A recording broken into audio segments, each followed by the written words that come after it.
Hello and welcome to News Now. I am Omobolanli Adeshui. The Federal High Court sitting in Abuja has dismissed the suit seeking the disqualification of the Governor of Osun State, Adegboyega Oyetola, as the All Progressives Congress APC candidate on the 16th July governorship election scheduled to hold in the state. Delivering judgment, Justice Inyang Eko stated that the plaintiff, Moshood Adeoti, failed to support the process with relevant laws and as such showed no cause of action in the suit, which makes the suit a gross abuse of court process. Justice Inyang added that said suit instituted falls outside the scope of Section 87, subsection 9 of the Electoral Act and Section 22 of the 1999 Constitution as amended. Moshood Adeoti, a former secretary to the government of Osun State during the Aregbesola administration, had challenged the emergence of Adegboyega Oyetola as the candidate of the APC in the July 16 governorship election in the state.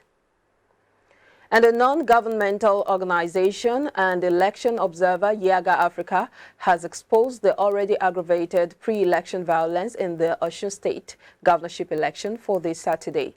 Igboje Korea reports that the NGO, in a press briefing in the state capital, Osogbo, said all hands must be on deck to ensure free, fair and credible polls come Saturday. Commenting on the process so far, Executive Director Yaga Africa Samson Itodo said the pre-election press conference is to bring to the public its observation of happenings in the Osun State elections. He said the observation, which started in April 2022 on security and other aspects of the electoral process, said the violence already experienced should not be underestimated. And the Ondo State Governor Oluwarotimi AKEREDOLU has called on Nigerians to vote for competence in the 2023 presidential election, adding that the faith of the vice president doesn't affect performance in any government. Governor AKEREDOLU, who expressed confidence that the presidential candidate of the All Progressives Congress APC, Asiwaju Bola Ahmed Tinubu, will rescue the nation, noted that the work stops on the president's table. He said Muslim ticket has nothing to do with performance. The governor spoke at the swearing-in of two new commissioners in Akure, the state capital. The new commissioners are Mr. Shogore Akinwumi Samson and Mr. Ologbese Adeboboye Joseph. He charged them to shun distractions from members of their families, friends, and political associates. Governor AKEREDOLU said he was excited to have personalities imbued with the requisite capacity for the advancement of the cause of good governance. The Senate Chief Whip, ORJI KALU, had urged the federal government to reopen negotiations with the Academic Staff Union of Universities, ASUU. KALU, in a statement issued on Thursday in Abuja, decried the disruption of academic activities as a result of strikes by university lecturers. According to him, the federal government should also endeavor to implement the signed agreement with the lecturers in the interest of students, their parents, the education sector, and the country at large. KALU described as worrisome the continued brain drain in the country, which he said had contributed to the poor quality of Nigerian graduates. Quote, "We must stop playing with the future of our youth," he said. The union insisted on the strike due to the failure of the government to meet the 2009 agreement. The ASUU president, Professor Emmanuel Osodeke, said the union took the difficult decision after exhausting all avenues available to amicably settle the matter with the federal government.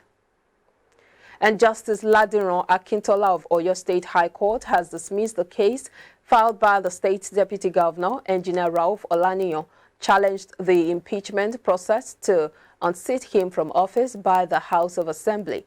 The judge held that the lawmakers and all the defendants have not erred in procedures taken in the impeachment process. According to Oladiran, the originating summons filed by the claimant were purely legislative procedure and not judicial, in line with the Constitution of the Federal Republic of Nigeria. The ECOWAS court on Thursday ruled that President Muhammadu Buhari violated the rights of Nigerians when he illegally ordered the restriction of Twitter in June 2021. The regional court said Buhari's action was unlawful and in defiance of Article 9 of African Charter and the Article 19 of the International Covenant on Civil and Political Rights. The case was instituted by different civil liberties advocates and media rights practitioners following the controversial and illegal disruption of the social network giant in Nigeria that began on June 4, 2021. Buhari issued the order to block Twitter in Nigeria after the platform removed his tweet, threatening genocide against the Igbo ethnic nationalities of the country's southeast. Buhari's regime officials said the administration ordered the ban because Twitter had become a force for negative tendencies in Nigeria, but failed to cite legal grounds for its actions. And the Inspector General of Police, IG Usman Alkali has ordered a total ban on the use of police spy vehicle number plates by vehicle owners across the Federation without exception.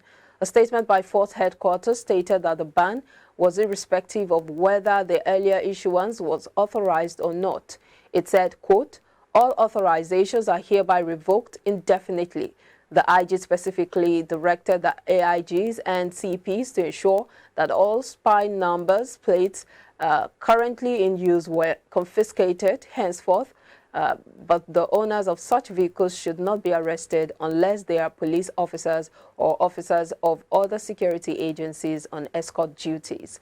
The statement signed by Force Public Relations Officer and Chief Superintendent of Police, CSP Olumuyiwa Adejobi, said the order became necessary to forestall the continuous disregard for traffic rules and regulations and other extant laws guiding road use by individuals hiding under the privileges of spy police number plates. The IG has therefore directed that police officer and officers of other security agencies attached to VIPs who use the spy number plate should ensure prompt compliance with this directive or risk being arrested for violation of the order, it said.